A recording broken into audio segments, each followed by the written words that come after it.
예, 오늘은 제가 지난 시간에 이어서 지난 제 말씀을 들으셨는지 모르겠습니다. 공주에서 늘 하던 말씀에 이어서 오늘 말씀을 함께 해보겠습니다. 지난 시간에 오병이어에 대한 표적을 말씀드렸습니다. 예수님께서 그 5개의 떡으로 5,000명을 먹이셨죠. 그런데 그 5,000명의 무리를 먹이셨던 그 곳이 어디냐 하면 베드로와 안드레와 빌립의 고향인 벳세다라고 하는 곳에서 먹이셨어요.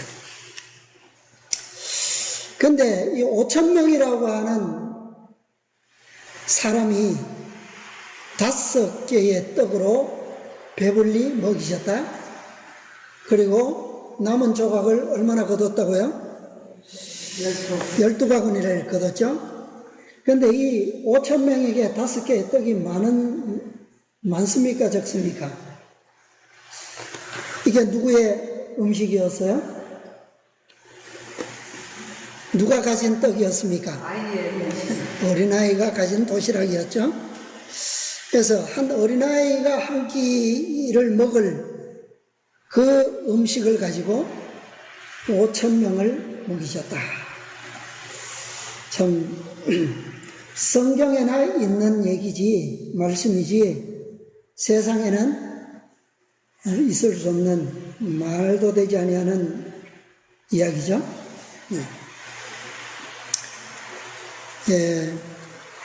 우리가 늘 배우는 것처럼 이 5개의 떡, 그 다음에 남은 조각 12바구니, 이것은 무엇을 상징한다고요? 어떤 의미가 있다고 그랬습니까? 12개의 떡은 오늘날 우리가 귀중한 복음인 어떤 진리라고요? 5 천사의 기별. 현대인들이 반드시 먹어야 할 그들의 운명을 좌우하는 기별. 그것이 바로 5개의 떡으로 비유된 현대진리다 라고 하는 겁니다. 그 다음에 12바구니는요, 먹고 남은 조각 12바구니. 이것은 우리가 12이라고 하는 숫자를 통해서 무엇을 생각할 수 있습니까? 예수님의 12제자도 생각할 수 있고요. 그 다음에 또 우리가 신구약을 통해서 12이라고 하는 숫자가 뭡니까? 구약에는 12지파를 상징했죠. 12지파가 하나님의 백성을 상징하는 족장들이었습니다. 그 다음에 세상 마지막 날에 이 12를 상징하는 첫 열매들 누굽니까? 14만 4천인. 그래서 12이라고 하는 것은 바로 연결해서 결과적으로 나아가면 바로 14만 4천인에 대한 첫 열매가 나오는 것을 우리가 알 수가 있습니다. 자, 이 벳세다에서 이 5개의 떡과 2마리의 물고기로 먹이셨고, 이것을 맛본 사람들이 이튿날도 예수님이 계신 곳을 찾아왔어요. 그 이튿날에 예수님께서 어디로 오셨냐면, 어디에 계셨냐면 가버나움에 계셨습니다. 그래서 이 5,000명을 먹이셨던 그 이튿날에 가버나움에서 예수님께서는 유대인들이 모인 그 자리에서 다시 한번 5개의 떡으로 된 현대 진리를 설명하셨는데, 5번이나 자신이 뭐다? 하늘로서 내려온 생명의 떡이다라고 설명하셨어요. 그런데 5,000명을 먹이신 그 이튿날이었지만 이날은 참 특별한 설교인 것이, 이 떡에 대한 설교가 특별한 설교인 것이, 제가 과거에 설교를 통해서 말씀드렸는데, 그날 지난날 밤에 어떤 놀라운 사건이 있었어요. 그 사건이 뭐냐면, 이 떡에 대한 설교를 하시기 전 어제는 베세다에서 5,000명을 먹이신 놀라운 기적이 있었던 날이고, 그 날은 또 어떤 날이었느냐 하면 예수님께서 공생애를 시작하시고 세 번째 유월절을 맞는 주간이었어요. 세 번째 유월절. 그 다음에 떡을 먹으시고 그날 밤에는, 저녁에는 어떤 사건이 있었느냐 하면 제자들에게, 떡을 먹이고 나니까 백성들이 예수님을 어떻게 하려고 합니까? 강제로 데려다가 왕을 세우려고 소동을 일으키려고 했어요. 그래서 예수님께서 눈치채시고 진작에 어떻게 하셨습니까? 제자들을 명하셔서 속히 배를 타고 바다 건너 가라고 명령하셨어요. 그리고 예수님께서는 제자들을 배로 내려버리신 다음 신속히 산으로 피하셨어요. 그런데 그날 밤에 제자들에게 어떤 일이 일어났습니까? 가다가 아무리 노를 저어도 가지를 않아요. 풍랑이 거슬려서. 폭풍이 일어난 것은 아닌데, 근데 새벽녘이 되었을 때 아직도 가지 못하고 있을 때 저기에 유령 같은 한 사람이 바다 위에 나타났습니다. 누굽니까? 예수께서 나타나셨어요. 바다 위를 어떻게 하고 계셨어요? 유유히 걸어 오셨어요. 그리고 예수님께서 배에 오르시니까 이제 날이 밝아서 함께 가버나움에 들어오셨습니다. 그런데 이미 어제 이 떡을 맛본 사람들이 예수님이 어디 계신가 찾다가 가버나움에 계신 것을 알고 많은 사람들이 배를 타고 오고, 어떤 사람들은 다시 도보로 여행해서 가버나움까지 왔어요. 많은 사람들이 모였습니다. 예수님께서 이때에 아주 놀라운 설교를 하셨는데, 그것이 바로 떡에 관한 설교였습니다. 내가 바로 무엇이다? 하늘로서 내려온 생명의 떡이다 라고 설명하셨는데, 그것을 5번씩이나 언급하셨어요. 왜 사람들이 뭐 한 번만 하면 못 알아듣습니까? 못 알아들어요? 5개의 떡으로 5,000명을 먹이셨고 12바구니나 남겼는데,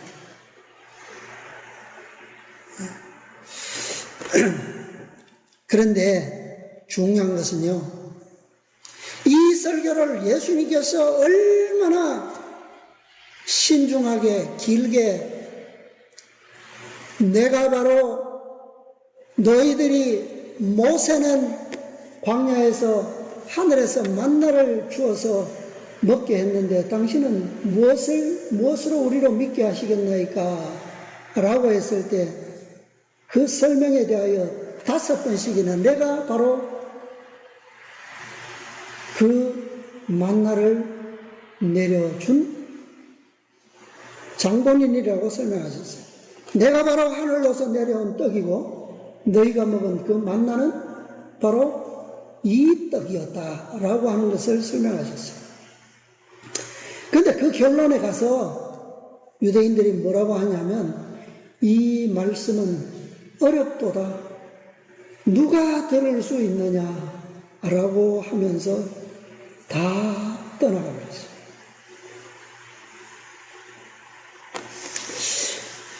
참 얼마나 이 유대인들의, 오늘 우리 교과에서도 보셨잖아요.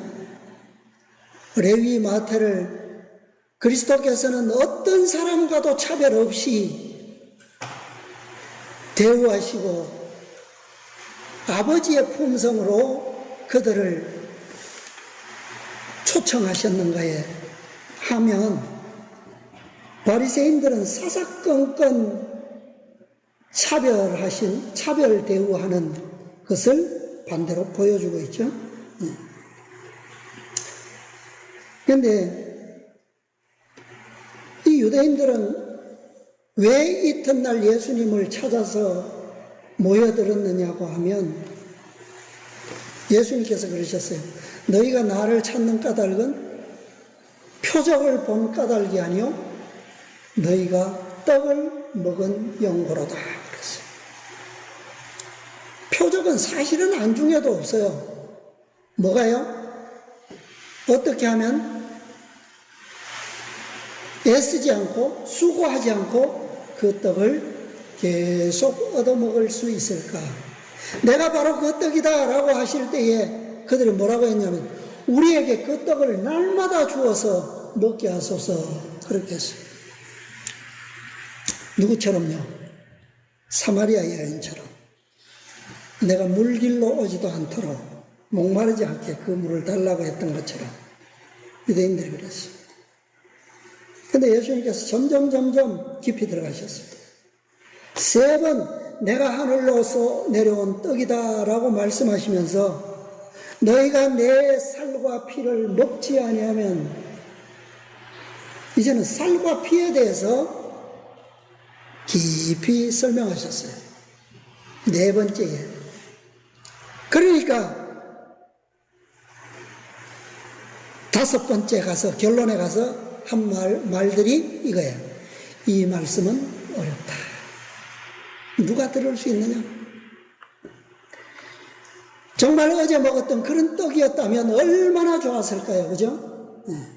그런데 예수님께서 그 떡을 두고 설명하시기를 내가 그 떡이다 라고까지는 좋았어요. 4번째 그 말씀을 하신 후에 뭐라고 말씀하셨냐면 요한복음 6장입니다. 6장에 보면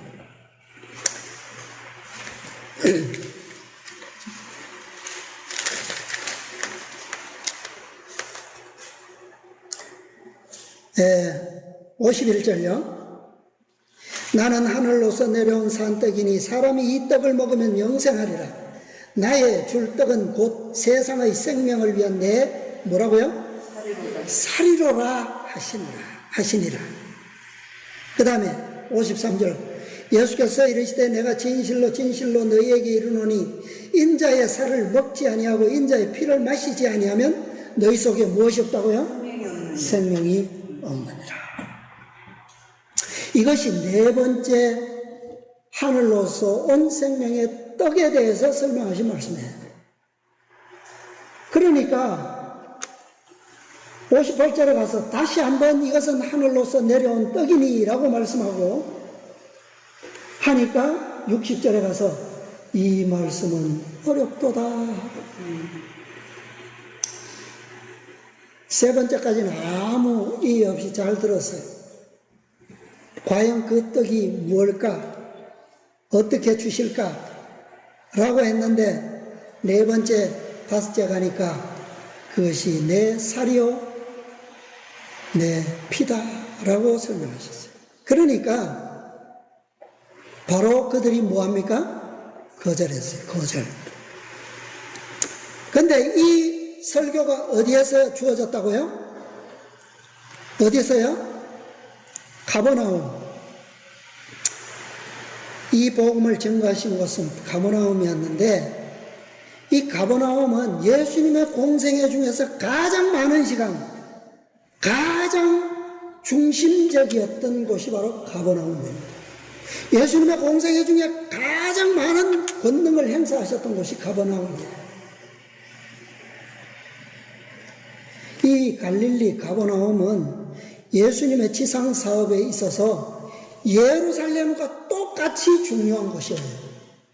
똑같이. 여러분, 예수님의 공생의 3년 반을 보면 초기 1년을 유대와 예루살렘에서 하셨는데 그 1년 동안 기록된 행적이 별로 없어요. 베데스다에 38년 된 병자를 일으키신 거, 성전 정결케 하신 거, 그 다음에 니고데모에 가서 거듭남을 설명하신 거, 그거 외에 아무것도 없어요. 근데요, 가버나움은요, 엄청나게 많은 이적과 기사가 나타났던 곳입니다.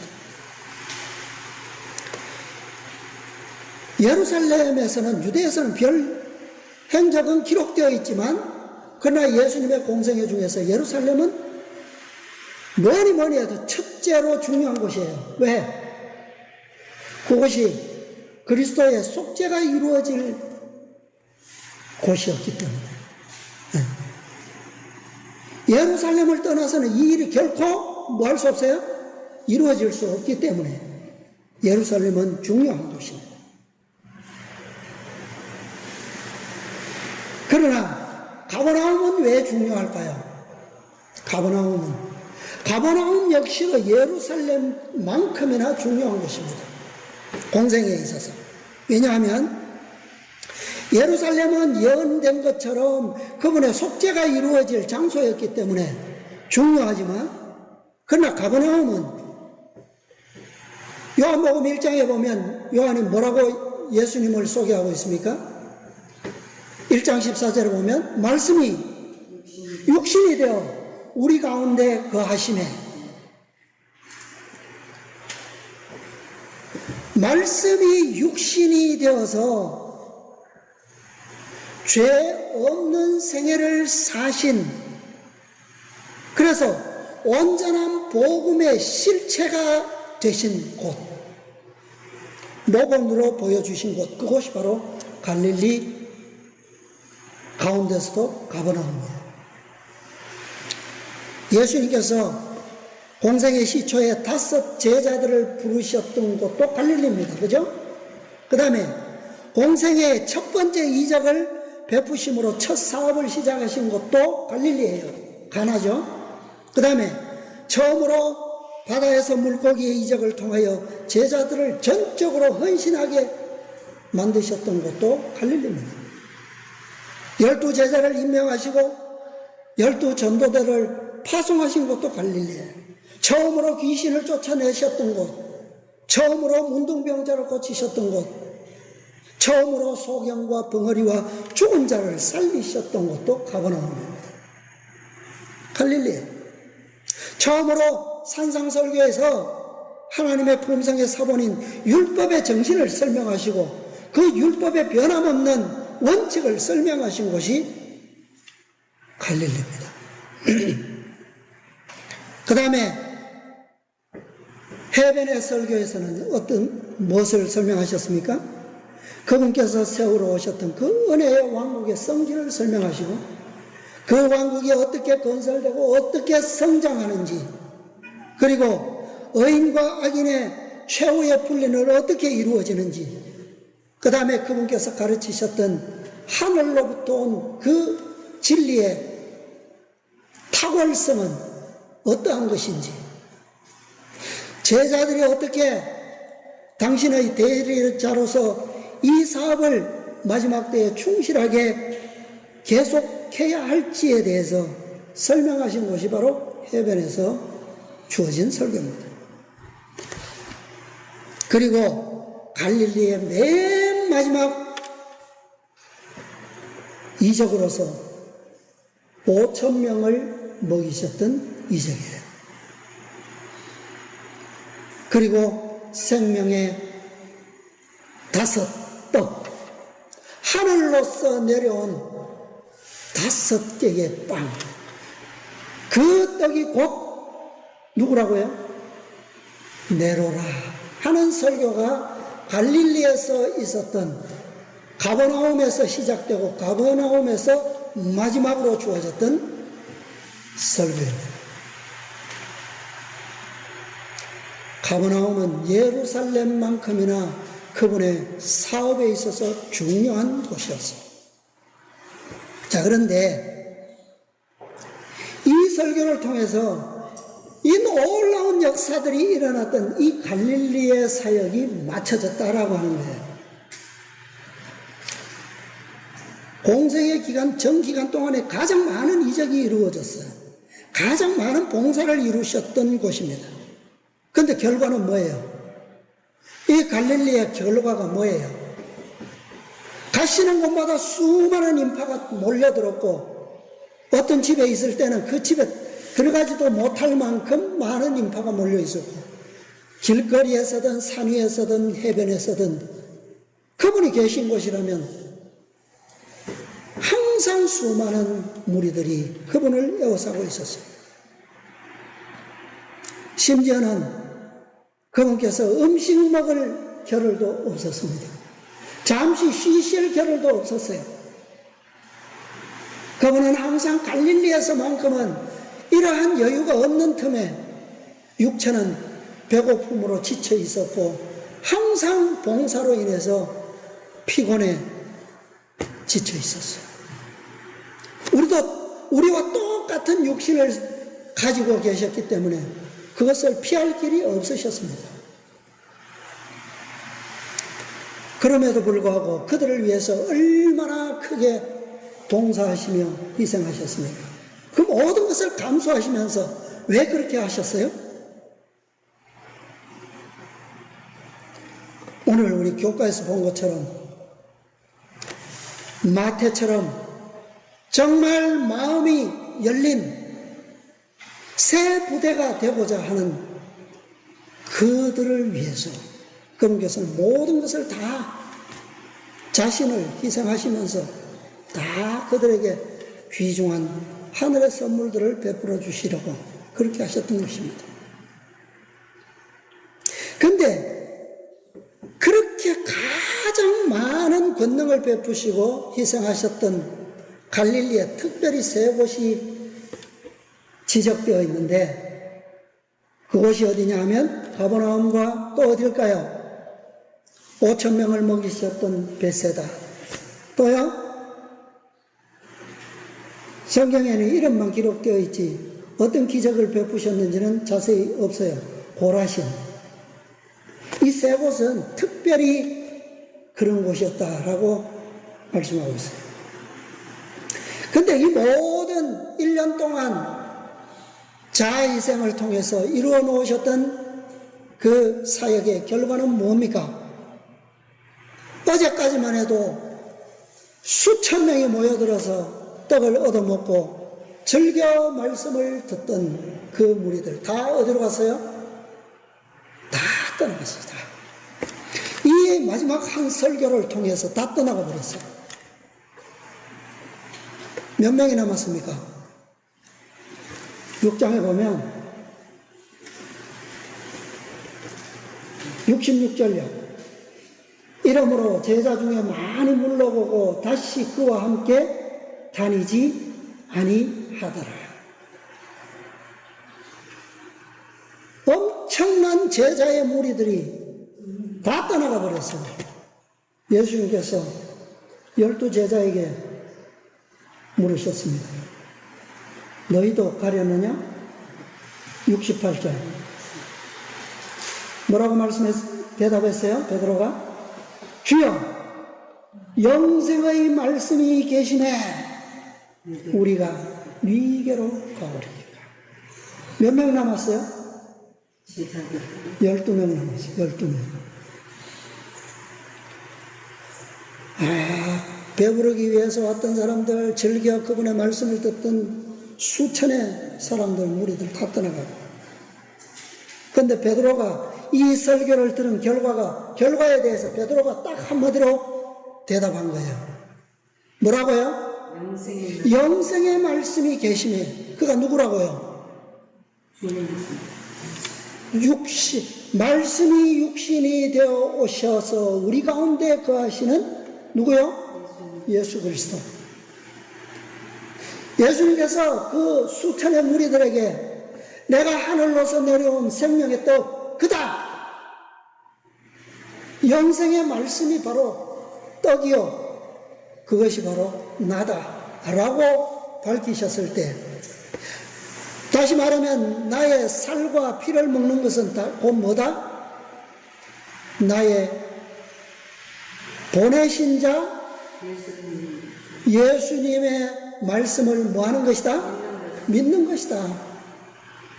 그렇게 설명하니까 다 어떻게 해버렸어요? 떠나가 버렸어요. 그래서 예수님께서, 자, 이것은 오늘 말씀은 아닙니다만 마태복음 11장 말씀 좀 보겠습니다. 마태복음 11장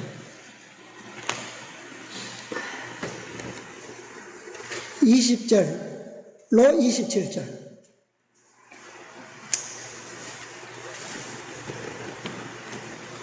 예수께서 권능을 가장 많이 베푸신 고을들이 뭐하지 아니하므로? 회개치 아니하므로 그때 책망하시되 화가 있을진저 고라시나 화가 있을진저 벳세다야. 또요 23절에 가면 가버나움아 내가 오늘날 뭐라고 말씀하십니까? 너희에게 행한 모든 권능을 두로와 시돈에서 행하였다면, 또요 소돔에서 행하였다면, 두로와 시돈과 소돔이 뭐라고요? 오늘날까지 있었으리라. 심판날에 그들이 너희보다 견디기 뭐하다고요? 쉬우리라. 그렇게 말씀하셨어요. 얼마나 유대인들의 완고함이, 그들이 메시아에 대해서 얼마나 오해하고 있었으면, 하나님의 품성을 얼마나 잘못 알고 있었으면, 그들이 세상에 대한 욕심이, 이기심과 탐욕이 얼마나 그들의 마음을 굳게 만들었으면, 그 낡고 허물어져가는 그 낡은 부대를 얼마나 고집했으면. 그래서 예수님께서 말씀하시기를 25절을 보시면, 그때에 예수께서 대답하여 가라사대 천지의 주제이신 아버지의 이것을 지혜롭고 슬기 있는 자들에게는 뭐 하시고요? 숨기시고 어린아이들에게는 나타내심을 감사하나이다. 5,000명이 배불렀던 떡은 누구의 떡이라고요? 어린아이의 떡. 그것은 무엇을 의미하는 겁니까? 어린아이의 믿음.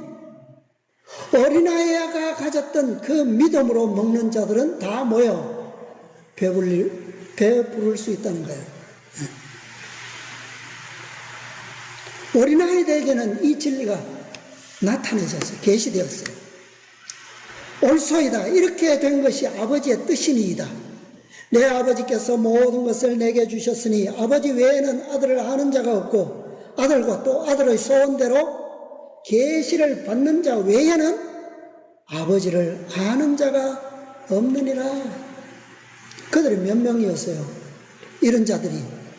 아들과 아들의 소원대로 계시를 받는 자 몇 명밖에 없었다고요? 12명.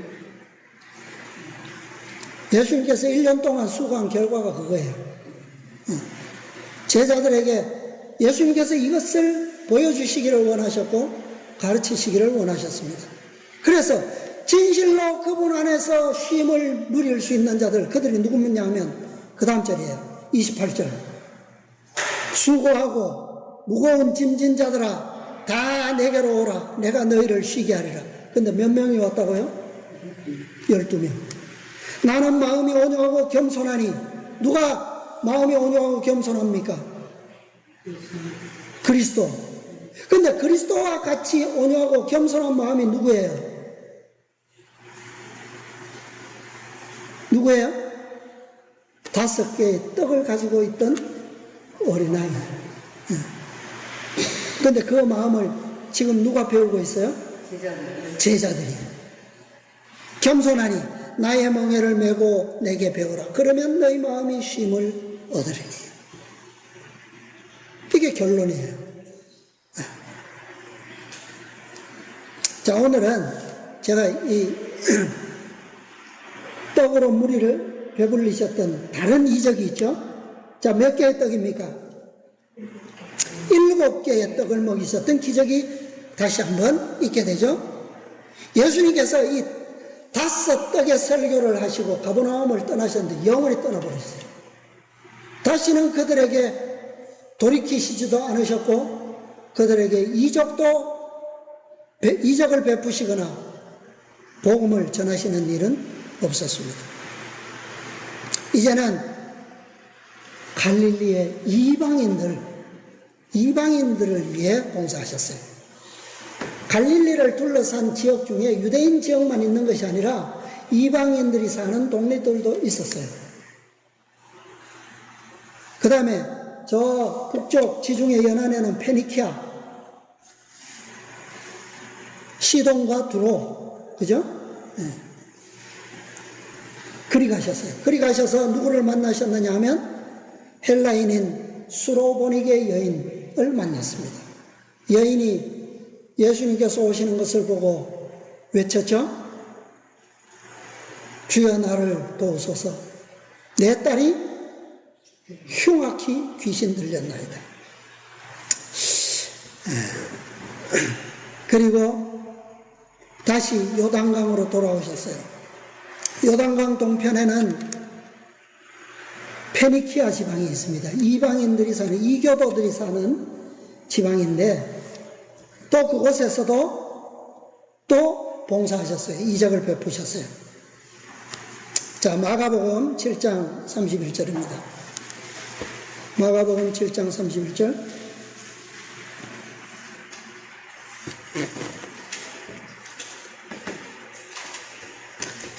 예수께서 다시 두로 지경에서 나와 시돈을 지나고, 자, 이 지경을 지날 때 수로보니게 여인의 딸을 고쳐주셨어요.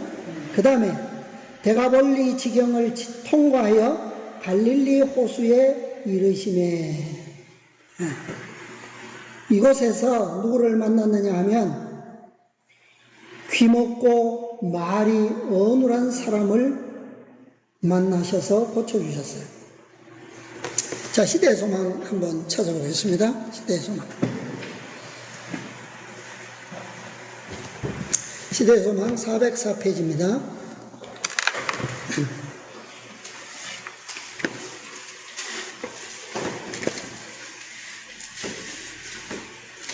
구석의 역사 765페이지입니다.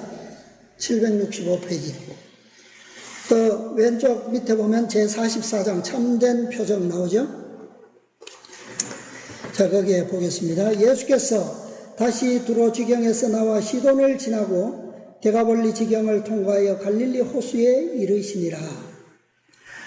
가다라의 사귀 들린 자가 고침을 받은 것은 데가볼리 지방에서 있었던 일이었다.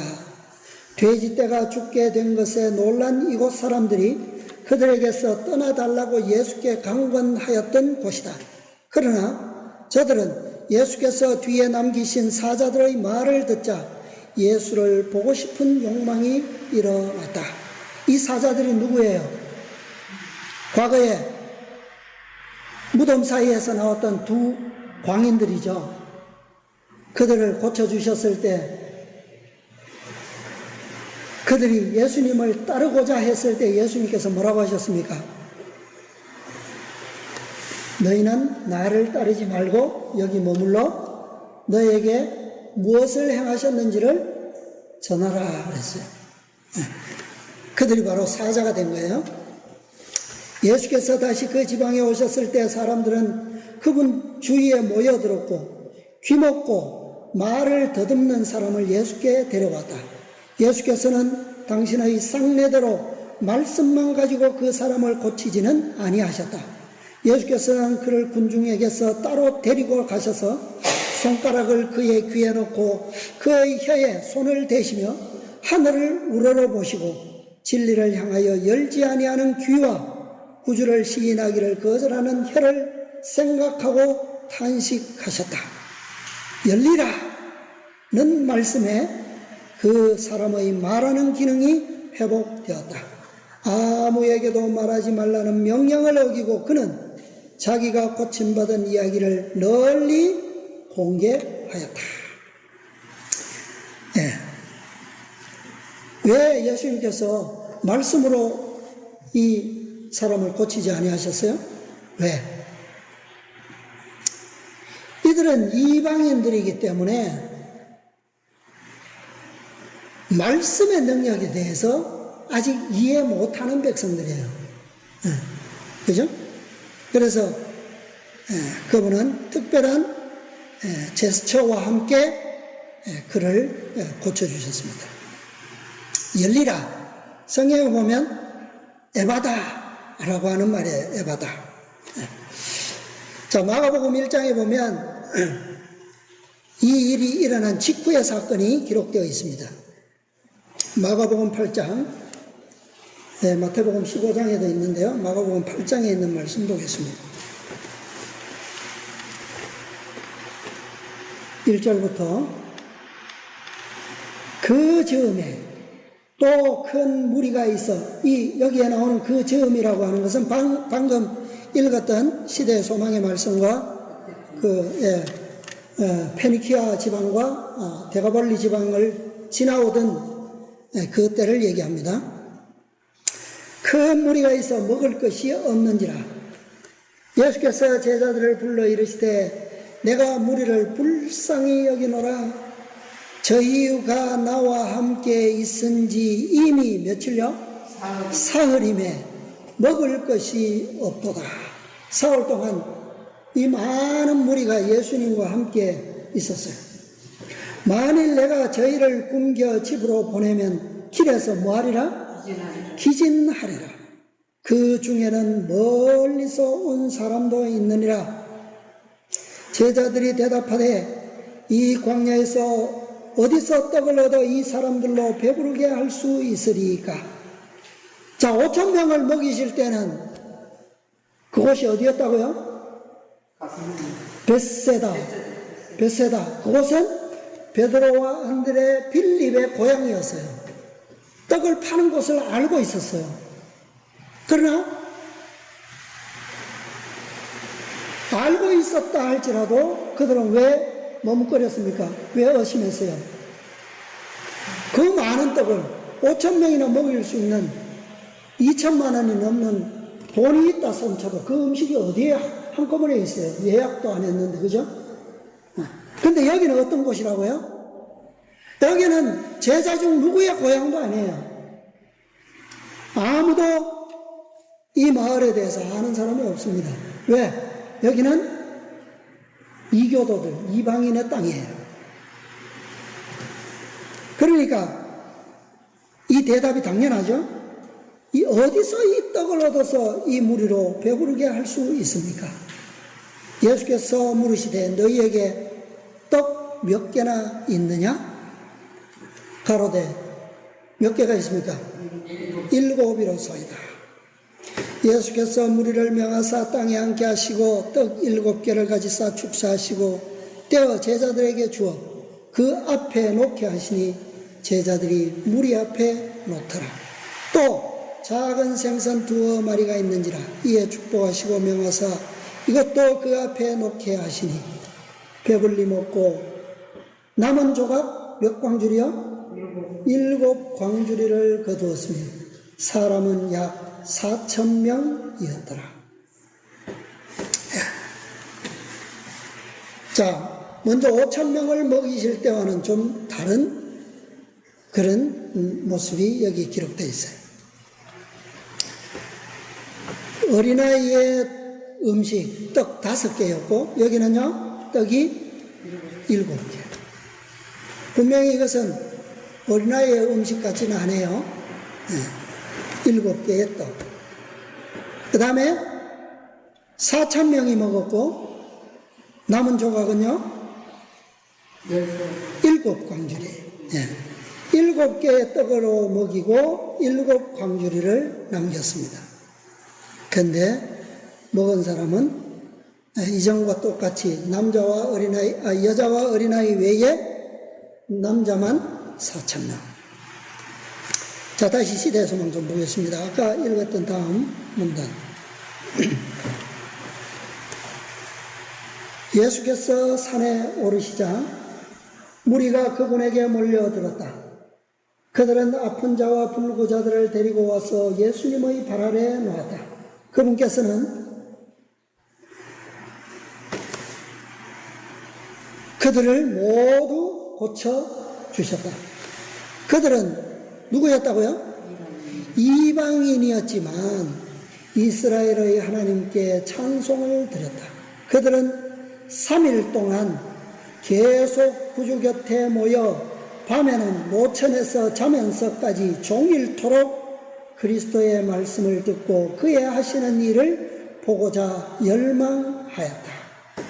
자, 여기 며칠요? 3일 동안.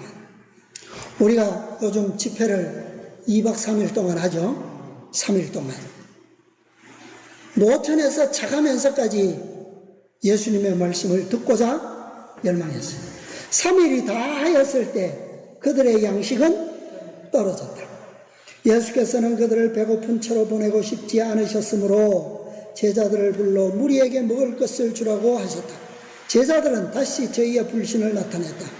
그들은 벳세다에서 그들의 적은 소유가 그리스도께서 축사하심으로 무리들을 어떻게 능히 먹이실 수 있었던가를 보았으면서도 그들은 배고픈 무리를 위하여 식물을 누리실 수 있는 예수의 능력을 믿고 그들이 가진 모든 것을 갖다 드리지 않았다. 더구나 예수께서 벳세다에서 먹이신 무리는 유대인이었는데 이 무리는 이방인과 이교도들이었다.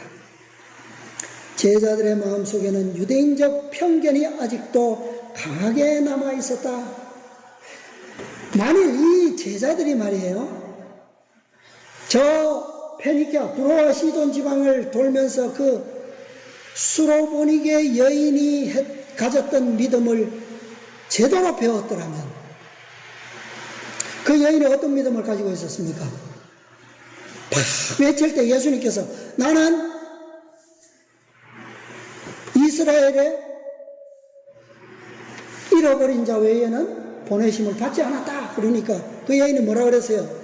불쌍히 여겨서도 더 외쳤어요. 그럴 때에 자녀의 떡을 취하여 개에게 던짐이 마땅치 아니하다. 그러니까 그 여인이 뭐라 그랬어요? 맞습니다. 그러나 개들도 어디서 떨어지는? 주인의 상에서 떨어지는 부스러기를 먹습니다. 따라서 그 부스러기나 자녀가 먹는 떡이나 속성은 뭐예요? 같은 거죠. 그 믿음을 제대로 배웠더라면 지금 여기에서 이런 불신이 나오겠습니까? 편견. 그리스도께서 이 땅에 오셔서 왜 그토록 먼 길을 여행하셔서까지 그들을 위하여 찾아가셔야만 했는지, 왜 그런 굳이 그 여인을 축복하시기 위해서 그렇게까지 하셨어야 했는지를 제대로 깨달았더라면 제자들의 마음속에는 유대인적 편견이 아직도 어떻게 남아있어요? 강하게 남아있었다. 그들은 예수께 이 광야에서 어디서 떡을 얻어 이 사람들로 배부르게 할 수 있으리까? 편견이 없었더라면 그들에게 있는 떡으로 그들은 어떻게 해요?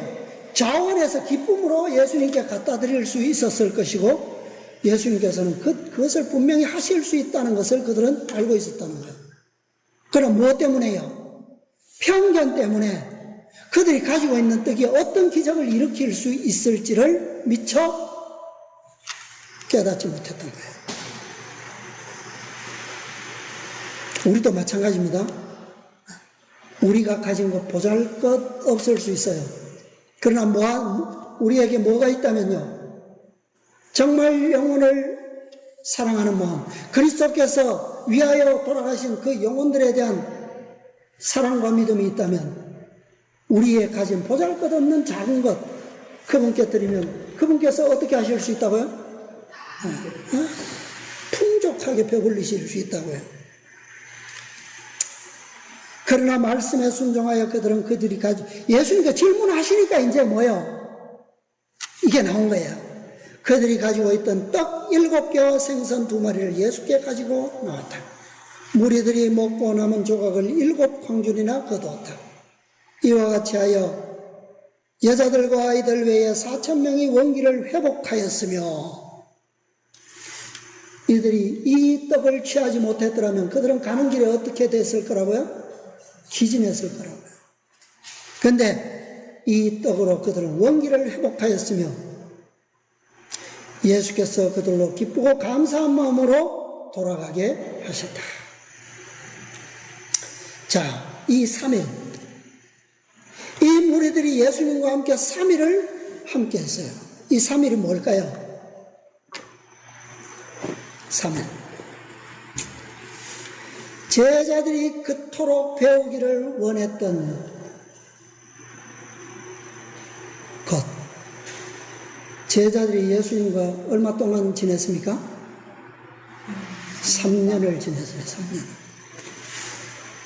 공생의 초기에 5 제자들을 부르셨지만 실제로 12 제자를 임명하기까지는 1년 반이 지나버렸어요. 채 3년이 남지 않았어요. 함께 했던 3일, 이것은 제자들이 예수님과 함께 했던 3년을 의미합니다. 그 다음에 7개의 떡은요, 그들이 가졌던 7개의 떡. 이것은 예수님께서 그들을 위해서 3년 동안 봉사하셨던 것처럼 그분의 사명이 제자들에게 위임되어서, 그죠? 다시 3년 반 동안 유대인들을 위해서 봉사할 뿐만 아니라 또요, 이방인들을 위해서도 봉사해야 했어요. 7개의 떡은 이방인들을 위해 준비된 제자들의 사명을 의미하고 있어요. 구체적으로 7 제자들이 나누어 줄 영적 양식입니다. 몇 제자들이요? 왜 12 제자가 아니고 7 제자들일까요? 그건 나중에 보고요. 또 7 광주리의 남은 조각 역시 7 교회 시대 동안 같은 의미를 가지고 있어요. 그러니까 예수님이 계시지 아니하는 이 7 교회 시대 동안 누가 일할 것입니까? 누가 일해야 돼요? 그분에게로부터 진리를 배우고 복음을 배우고 그분의 모든 것을 몸으로 배웠던, 경험으로 배웠던 제자들이 해야 할 사명이죠. 그죠? 네. 영적 양식을 이제는 제자들이 나누어 주어야 되는 것입니다. 그 다음에 4,000명. 이게 무엇과 연결될까요? 아까 5,000명과 5개의 떡, 결론이 뭐라고요? 어디에 연결되어 있어요? 14만 4천. 그죠? 천열매. 그런데 4,000명도 14만 4천과 연결되어 있어요. 예수님의 모든 기적은 14만 4천과 연결되어 있습니다. 자, 4천 곱하기 3년, 4,000명 곱하기 3년 하면 1만 2천이 돼요. 1만 2천. 그 다음에 3년을 개월수로 바꾸면 36개월이 되죠. 4천 곱하기 36은 14만 4천이 됩니다. 네. 자, 시대의 소망 다시 한번 보겠습니다. 809페이지. 자, 왜 이 7개의 떡이 7 제자들이 나누어 주어야 할 영적 양식인가? 시대의 소망 809페이지인데요. 맨 마지막 장일 겁니다. 809페이지. 다시 한번 바닷가에서 구속의 역사 952페이지입니다.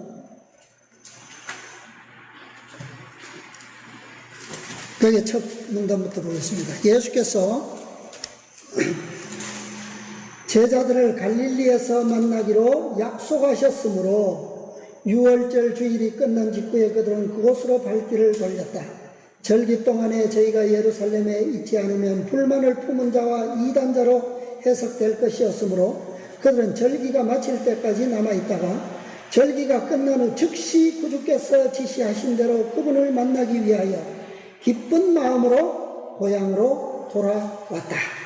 그 다음 누가 함께 있었다고요? 일곱 제자가 함께 있었는데 그들은 초라한 어부의 옷을 입고 있었다. 그들은 비록 세상 재물에는 가난했으나 진리의 지식과 그것을 실천하는 일에는 부유하였다. 그러므로 그들은 하늘의 안목으로 볼 때 최고의 선생이었다. 누가요? 일곱 제자들. 그들은 선지자 학교의 학생은 아니었으나 이 세상에서 지금까지 알려진 교사들 중에 가장 위대한 교사에게서 몇 년 동안? 3년 동안 가르침을 받았다. 그분의 가르치심 아래서 그들은 사람들을 진리의 지식으로 인도할 수 있는 고상하고 학식 있고 세련된 진리의 전달자들이 되었다. 몇 제자가요? 일곱 제자. 왜 일곱 제자만 갈릴리로 왔을까요? 예수님께서 약속하실 때 12제자와 약속하신 게 아닙니까? 왜 이들에게만 마지막 이적이 주어졌습니까? 이들에게 주어진 마지막 이적이 뭐예요? 시간이 없어서 다 못 보지만 이 일곱 제자들을 통해서 마지막 5번째 해상 표적이 주어졌어요. 그 표적이 뭡니까? 베드로가 그물을 탁 던졌는데 몇 마리 잡았어요? 몇 마리 잡았어요? 153마리. 어떤 물고기요? 큰 물고기. 왜 이 큰 물고기 153마리를 잡는 이 특별한 기적이 이 일곱 제자들에게만 주어졌어요? 자, 시대의 소망 810페이지 보겠습니다. 953페이지, 구속의 역사 953페이지 왼쪽에 맨 위에 보겠습니다. 둘째 줄. 요한은 그 낯선 사람을 알아보고 베드로에게 주시라고 부르짖었다. 베드로는 매우 의기양양하고 기뻐서 급히 물로 뛰어내려가 곧 그의 주님 곁으로 가서 서 있었다. 다른 제자들은 배를 타고 고기가 담긴 그물을 끌고 왔다. 육지에 올라와 보니 숯불이 있는데 그 위에 생선이 놓였고 떡도 있었다. 그들은 너무 놀라 불과 떡이 어디서 났는지를 묻지 못했다. 예수께서 가라사대 지금 잡은 생선을 좀 가져오라 하셨다. 베드로는 자기가 던졌던 그물로 달려가서 그의 형제들을 도와 그물을 육지로 끌어올렸다. 일이 끝나고 음식 준비가 되었을 때에 예수께서는 제자들에게 와서 조반을 먹으라고 명하셨다.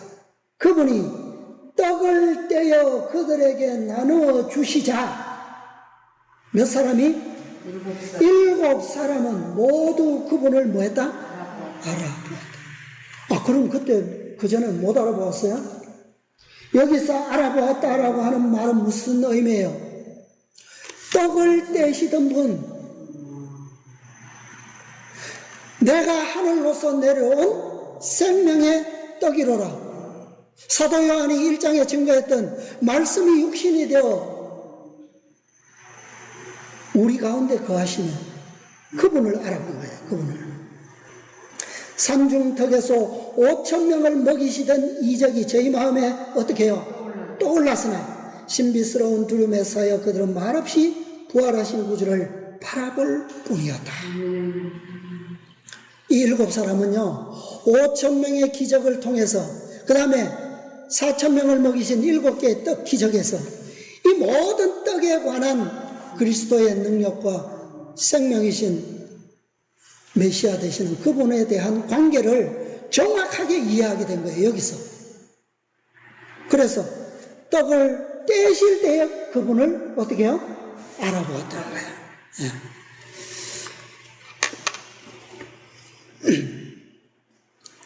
그래서 과거에 이제 그 뒤에 또 계속 보면 이제 과거에 첫 번째 그 구물의 기적 2배에 가득 채워서 잡았던 그것을 회상하던 일 모든 것을 이제 회상하면서 예수님께서 이제는 그들에게 자신의 사명을 그들에게 뭐 해도 좋겠다. 맡기셔도 좋겠다라고 하는 상황이 온 거예요. 자, 그 내용이 그 뒤에 문장들에 연결되어서 기록되어 있습니다. 중간이기 때문에 제가 읽어보겠습니다.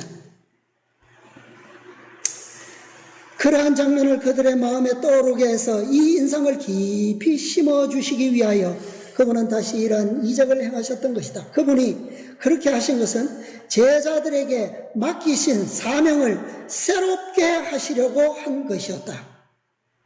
그것은 그분의 죽으심이 그들에게 맡겨진 일을 수행할 의무를 감소시키지 않는다는 것을 보여주었다. 저희는 비록 더 이상 그분과 개인적인 교제를 할 수 없게 되고 그들이 전에 가졌던 직업으로 생계를 유지하는 방법을 잃는다 할지라도 부활하신 구주께서는 역시 그들을 돌보실 것이다. 저희가 그리스도의 사업을 행하는 동안 예수께서는 그들에게 필요한 것을 공급해 주실 것이다. 그리고 예수께서 그들에게 배 오른편에 그물을 던지라고 명하신 데는 한 가지 목적이 있었다. 그 해변에 누가요? 당신이 서 계셨다. 그것은 믿음의 편이었다. 만일 그들이 그분과 연결되어 힘써 일한다면, 즉 그분의 거룩한 능력에 저희 인간의 노력을 결합시킨다면 그들은 결코 실패하지 않고 성공할 수 있을 것이다. 아멘. 자, 결론적으로 보면 유대인 5,000명과 그들을 배불렸던 5개의 떡, 그 다음에 이방인 5,000명과 그들을 배불렸던 7개의 떡, 이것은 다 뭐예요? 14만 4천인의 열매를 위한 5천사의 기별의 떡이요, 7 제자들이 그물로 잡은 153마리, 다시 말하면 14만 4천인이죠. 이것은 다 하나의 진리로 연결되어 있다라고 하는 사실을 알 수 있는 겁니다. 비록 7 제자만 마지막 이적에 모였지만 이 7 제자는 결국 누구를 대표하는 거예요? 12 제자를 대표하는 거예요. 그죠? 네. 이 제자들은 예수님을 통해서 배웠던 것처럼 예수님께서 바로 하늘로서 내려오셨던 생명의 5떡이 되셨던 것처럼, 말씀이 육신이 되어 오셨던 것처럼, 이 제자들도 역시 생명의 떡을 나누는 자들, 예수님의 사명을 그대로 위탁받은 자들이 되어야 할 것을 보여주고 있는 것입니다. 제자들도 결국 말씀이 육신이 될 필요가 있었던 거예요. 그렇게 됨으로 그들은 이 사명을 감당할 수가 있는 거예요. 마침내 그들이 뭐함으로? 그리스도와 연합함으로 그게 가능하다는 것을 배우게 된 거예요. 믿음의 편, 그리스도께서 서 계시는 편, 그것이 바로 오른편이라는 거예요. 그렇게 될 때 그리스도의 5개의 떡과 제자들의 7 떡은 서로 연합되어서 7 교회가 배부르게 될 것이고, 최종적으로는 12지파로 상징된 14만 4천인의 기념물이 탄생될 거라는 겁니다. 이제 생명을 주는 그리스도께서 2 손으로 축사하신 그 진리의 떡, 그 떡이 누구의 손에 있어야 되겠습니까? 우리의 손에. 그리스도께서 우리에게 질문합니다. 너희에게 떡이 몇 개나 있느냐? 몇 개의 떡이 있습니까? 우리에게 5개의 떡도 있고 7개의 떡도 있어요. 이 진리의 떡을 우리는 나누기 위해서 우리의 손에 있어야 됩니다. 그분의 손으로부터 받은 떡. 우리는 그분을 끊임없이 믿고 신뢰함으로 이 5개의 떡이 이제 우리의 손에 7개의 산떡으로서 우리 안에서 우리 생애를 통해서 살아 움직여야 되는 거예요. 그리스도께서 우리의 오른편에 서 계십니다. 이것을 믿으면, 우리가 신뢰하면 우리도 무엇을 잡을 수 있을까요? 어떤 물고기요? 큰 물고기를 우리도 우리가 던진 그물에 의해서 놀라운 이적을 경험할 수 있게 될 것입니다. 주님과 연합하시고 주님을 신뢰하시고 협력하심으로 우리에게 주어진 이 놀라운 현대 진리가 참 능력을 통해서 이 영광스러운 결과들을 우리 모두 함께 맛보고 기쁨에 참여하게 되시기를 바라면서 오늘 말씀을 마치겠습니다. 아멘.